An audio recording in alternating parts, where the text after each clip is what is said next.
Obrigado. Senhor presidente.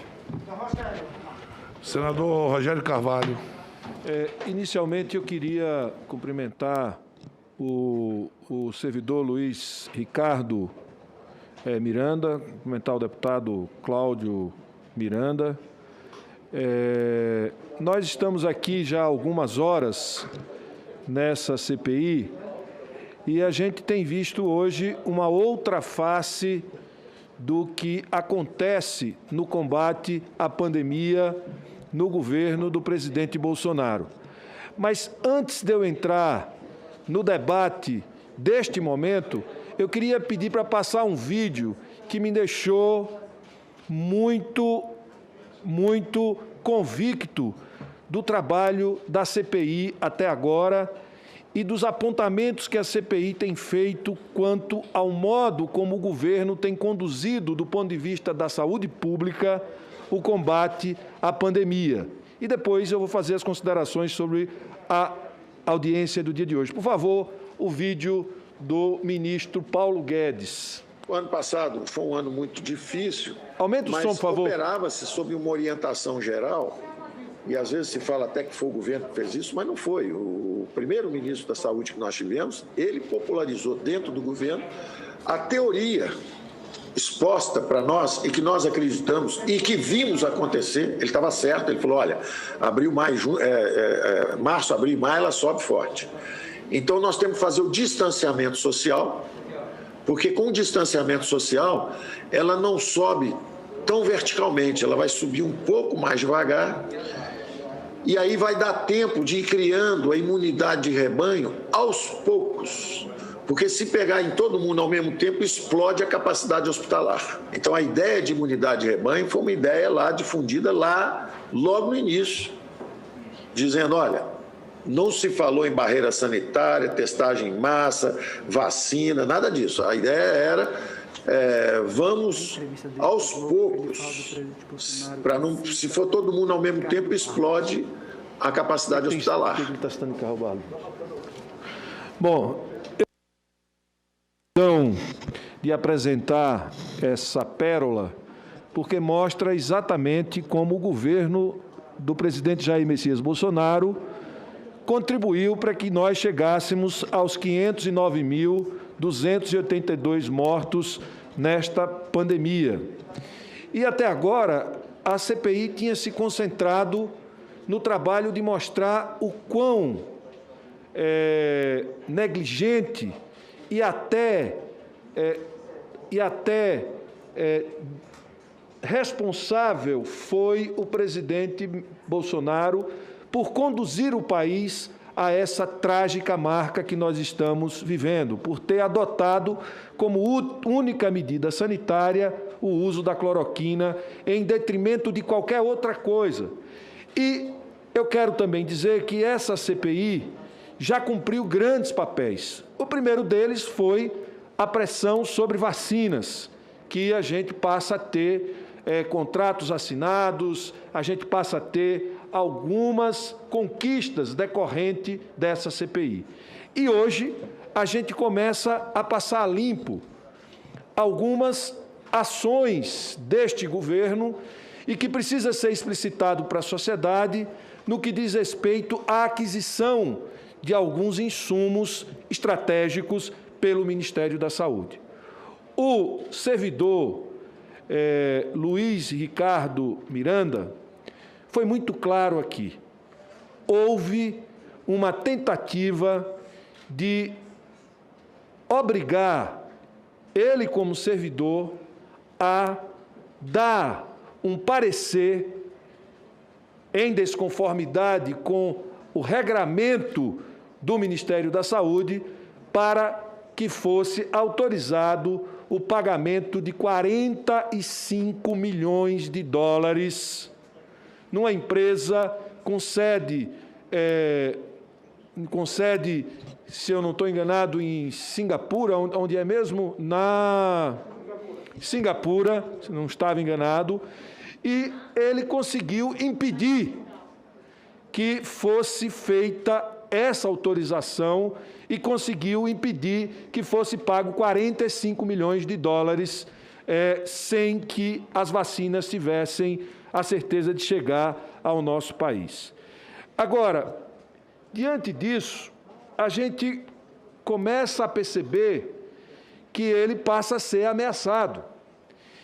E nós estamos vendo que, na prática, apesar do deputado ter ido ao presidente com o servidor, que mostrou toda a forma como estava sendo conduzido no Ministério da Saúde para viabilizar um pagamento de 45 milhões de dólares, 220 milhões de reais, fora da conformidade, o presidente não tomou nenhuma medida. Portanto, o presidente da República, assim como prevaricou, assim como agiu para expandir a pandemia, no caso do combate a esse fato, ele prevaricou. Porque quem pode mais... Só para informar, senador, eu acabo de ver aqui no site do jornal O Globo, nós ultrapassamos a 511 mil óbitos no Brasil. Pois em 6 isso. dias, 11 mil óbitos. O que eu estou dizendo, presidente, é que o presidente da República, além de ter estimulado essa expansão e ter sido o maior efeito de expansão da pandemia, promovendo e ajudando a promover e levando à morte milhares de brasileiros por acreditarem nele, ele também, neste caso, que é um caso que foi informado, foi apresentado dados, foi um deputado da sua base, foi um servidor e ele não adotou nenhuma medida. Ele prevaricou. E não venha com essa história de que o ministro, não, quem pode mais, pode menos. E ele era quem mais podia fazer naquele momento, chamar o feito à ordem e evitar. E a gente sabe também, a gente sabe que este governo foi o mesmo governo, esse presidente, nunca interferiu por vacina nenhuma, ele negou a vacina, ele não interferiu pelo kit de intubação, mas ele interferiu pela cloroquina e interferiu especificamente junto ao primeiro-ministro por essa vacina.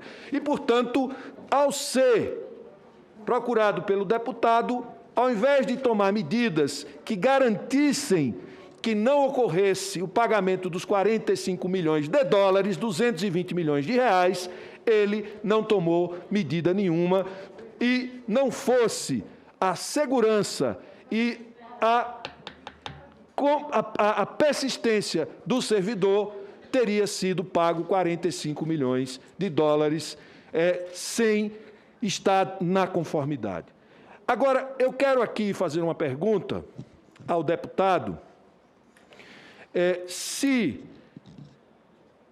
ainda existe no Ministério da Saúde e se está, por exemplo, essa servidora que foi nominada aqui como supervisora do Luiz Ricardo Miranda, se foi nomeada pelo ex-ministro Ricardo Barros.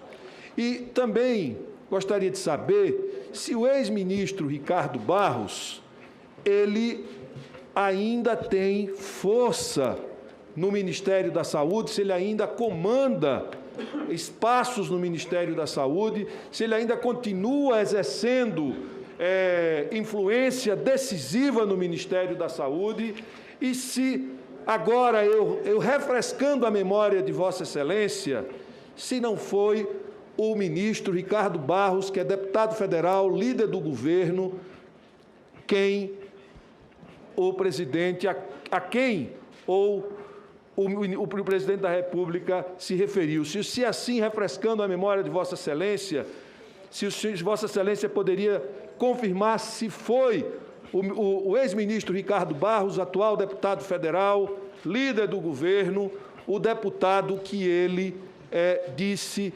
ser um problema.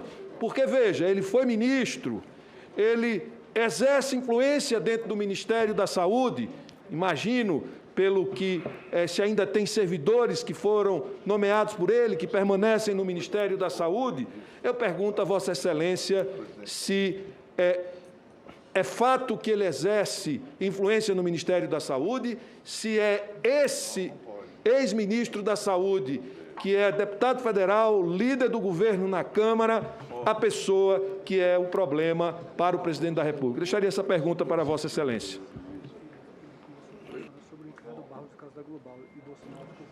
Senador, são perguntas que eu gostaria muito de ter a resposta e contribuir com essa comissão, que volto a dizer, há pouco, quando eu cheguei aqui pela porta da frente, de cabeça erguida, apesar das diversas ameaças, eu vim fazer o meu dever cívico de combater qualquer tipo de corrupção, qualquer tipo, não interessa por quem, não tem partido, não tem ideologia.